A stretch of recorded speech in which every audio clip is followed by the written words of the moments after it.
I understand at this point that pro wrestling fans do get quite annoyed with the teases that are occurring in professional wrestling. Sometimes it's a debut, sometimes it's an announcement, it could be a new signing, whatever it may be, and then it gets to the point where everybody ultimately gets underwhelmed. But if the theory on this major tease is true, I think wrestling fans are genuinely going to be happy, and I think this is going to be a very good thing for AEW. However, there is one little caveat that I will mention shortly. Also, in addition to that, ladies and gentlemen, we're going to talk about a WWE star who surprisingly may be retiring soon, and we are going to talk about some creative plans that have just been dropped for Rey Fenix. It's all coming up right here on The Ango Show. Okay, guys, I want to kick things off with Rey Fenix.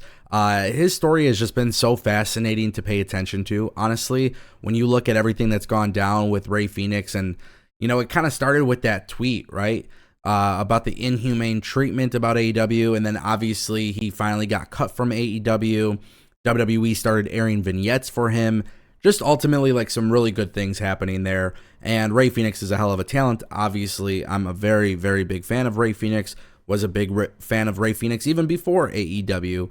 And now he's coming to WWE. There's tons and tons of talk by multiple sources regarding his WWE creative plans. And the thing that keeps being talked about now is Rey Fenix is likely to be feuding with Andrade. There was some reports that came out that even suggested WWE was going to tease this with Andrade and Nick Aldis weeks ago on the international tour. WWE at that time actually didn't go into that. They didn't do it. But now the belief is Andrade and Rey Fenix will have a mid-card feud on SmackDown, which personally I think is the right opponent for Rey Fenix. I think Rey Fenix and Andrade are going to mix it up a lot in this men's division on SmackDown. And, we often talk on the Ango Show live, Monday through Friday, 12 p.m. We often talk about WrestleMania. And the truth is, man, I don't know if Rey Fenix is making WrestleMania, but what I do know with Jacob Fatu, Braun Strowman, Rey Fenix, Andrade, Aleister Black's coming in, Miro is coming in. Apollo Crews will come back from injury. You got Carmelo Hayes. You got The Miz.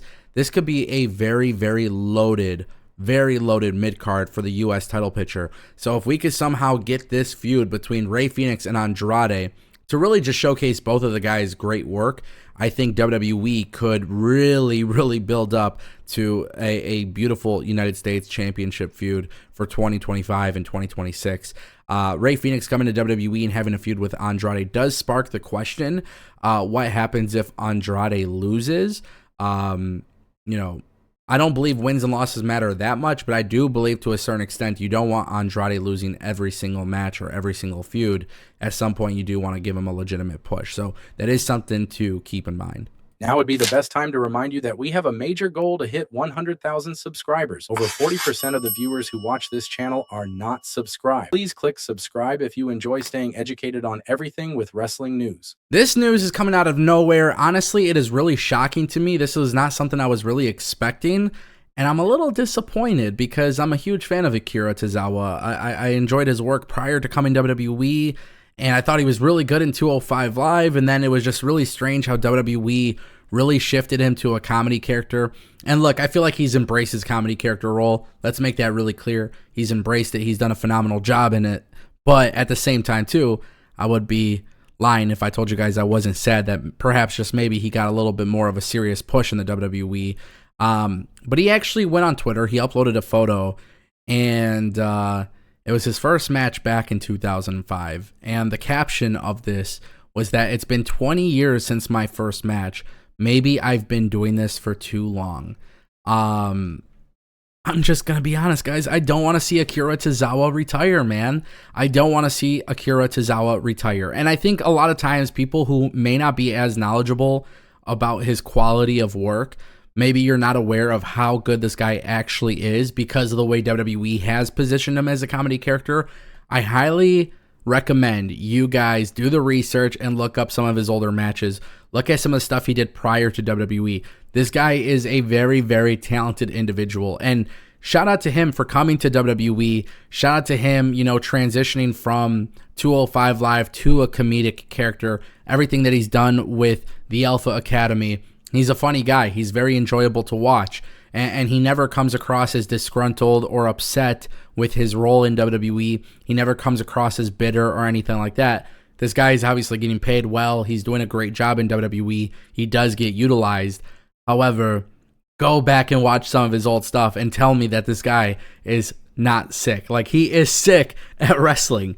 And, the fact that he could be retiring, it's kind of interesting because, typically I feel like the writing is on the wall for most wrestlers when they get closer and closer to retirement. And Tozawa is somebody who I feel like just hasn't slowed down whatsoever, which I think is the problem here. Like, it's just so random. And I really don't want to see this guy retire. I'll be honest with you. When we talk about SmackDown's mid-card, or we talk about having people, in the mix for the US title or IC title, I think if you guys were to see his work, you guys would understand how great he actually is. And I think that's the biggest bummer of them all.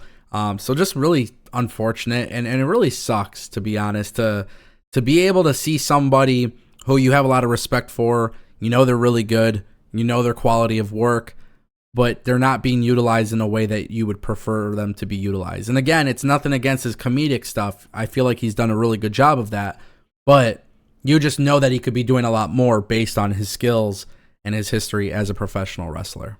And that brings us to our final topic of today's video, ladies and gentlemen. AEW is teasing another wild card, one that I'm actually really excited about because if you guys didn't know, Jay White is out of the AEW Owen Hart Cup Memorial Tournament. It's a big bummer. Jay White, again, missing the Owen Cup. Not a big fan of that. It sounds like he's legitimately injured. According to Fightful Select, they've come out and said he legitimately does have a broken hand. He's not going to be out for a long time, but he's obviously going to be missing the tournament. So therefore, AEW puts out this new bracket. They've released the brackets, and now they have a wild card. Now, we know Speedball Mike Bailey's in the company, but we do know that there is one more debut set to happen, and all signs are pointing to this being Josh Alexander's introduction to AEW, which, quite frankly, if I were AEW, I would in fact have Josh Alexander make it all the way to the finals. Whether he wins or not, I don't think is a big deal. I don't think he's going to be screwed over if he loses the tournament, but you got to have him go far. Josh Alexander, coming from Impact, anybody who has seen his work can probably agree with the idea that this guy is a great storyteller, but also a great in-ring performer.